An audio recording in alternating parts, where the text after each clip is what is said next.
Bonjour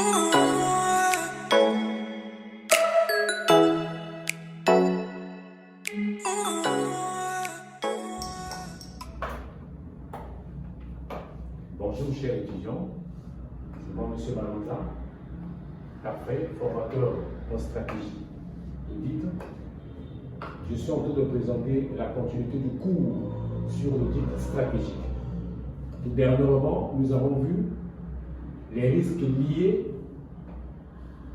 à l'audit stratégique que nous avons pu développer. On a vu la définition, comment identifier les risques liés à l'audit stratégique. Donc, à titre de rappel, nous avons dit ceci, que les risques liés à l'audit stratégique sont identifiés par rapport au choix de la stratégie que l'auditeur doit rencontrer sur le terrain. Alors, nous avons dit que ces risques sont identifiés par rapport à quoi? Par rapport à l'environnement. L'environnement dans lequel l'auditeur doit arriver, il doit connaître l'environnement de l'entreprise. Ce qui se passe à l'intérieur de l'entreprise. Exactement connaître précisément comment cette entreprise fonctionne. Également sur le plan juridique, sur le plan social, sur le plan politique et culturel. Donc tous ces concepts entraînent ce qu'on appelle l'environnement pour lequel l'auditeur doit chercher à connaître, à déterminer les risques par rapport au choix de cette entreprise. Alors, nous avons dit ceci ici. Une fois les risques sont identifiés, alors l'auditeur doit faire quoi? C'est le cours d'aujourd'hui. Il doit identifier les zones dans lesquelles il doit continuer à déterminer ces risques. Raison pour laquelle, pour le cours d'aujourd'hui, nous allons voir ce qu'on appelle la cartographie des risques stratégiques. La cartographie des risques stratégiques. Alors, dans sa définition pour le cours d'aujourd'hui, nous avons dit ceci, la définition. La cartographie des risques stratégiques se définit comme la démarche, une démarche d'identification, d'évaluation, de la hiérarchisation, de gestion des risques inhérents aux activités de l'entreprise. Alors, la cartographie, quand on parle de la cartographie, c'est une démarche. Un auditeur arrive à auditer une entreprise, alors il doit connaître ce qu'on appelle la cartographie. La cartographie lui donnera les orientations de la première étape, la deuxième étape, la troisième étape et à la dernière étape. Alors, cette cartographie des risques pourra lui permettre de commencer ce qu'on a dit une démarche d'identification. Pourquoi on parle de démarche d'identification? De connaître exactement comment cette entreprise est organisée à l'intérieur de l'entreprise. Alors, une fois on fait l'identification de l'organisation de l'entreprise par rapport à son environnement politique, juridique, social et culturel, alors l'auditeur doit passer à la deuxième étape qu'on appelle l'évaluation de ces risques. Parce que l'auditeur a déjà su comment maîtriser les risques. Il a alors, sur sa cartographie, il doit identifier ces risques. Après, une fois identifié ces risques, il doit évaluer ces risques. Une fois évalué, parce qu'on ne peut pas prendre la décision d'arrêter, parce qu'on a constaté qu'il y a des risques sur l'environnement dans lequel l'entreprise fonctionne. Alors, il a la mission d'auditer. Il maîtrise l'identification de ces risques. Il doit bâtir les stratégies à identifier, à évaluer ces risques. En évaluant ces risques, il doit bâtir toujours les stratégies. Une fois l'évaluation, il arrive à la hiérarchisation de la gestion de ces risques.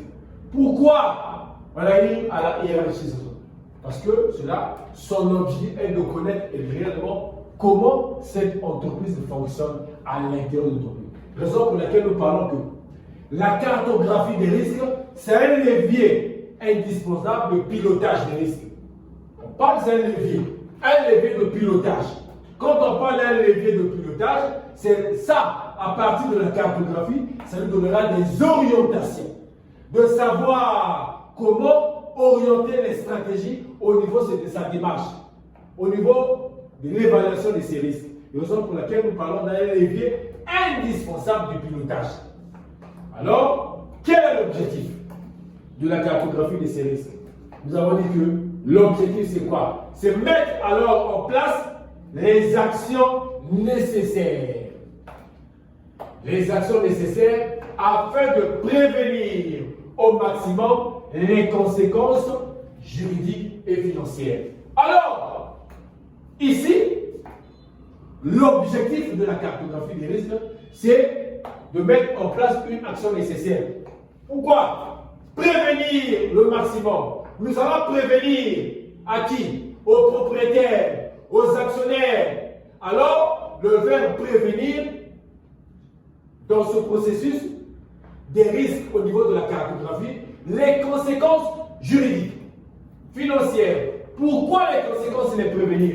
Parce que une fois dans notre rapport que nous avons présenté, alors nous avons identifié, nous avons évalué, nous avons apporté les stratégies dans notre rapport, comment ces entreprises ou les propriétaires des entreprises peuvent apporter les stratégies de contourner les conséquences juridiques et financières.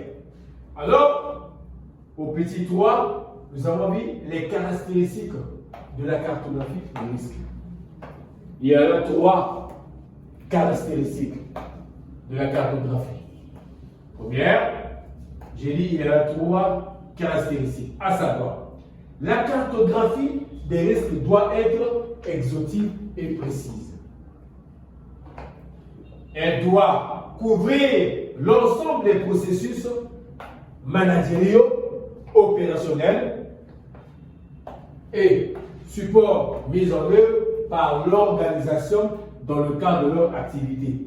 En outre, la cartographie est de faire participer l'ensemble des acteurs concernés dans le cadre des dirigeants aux équipes opérationnelles.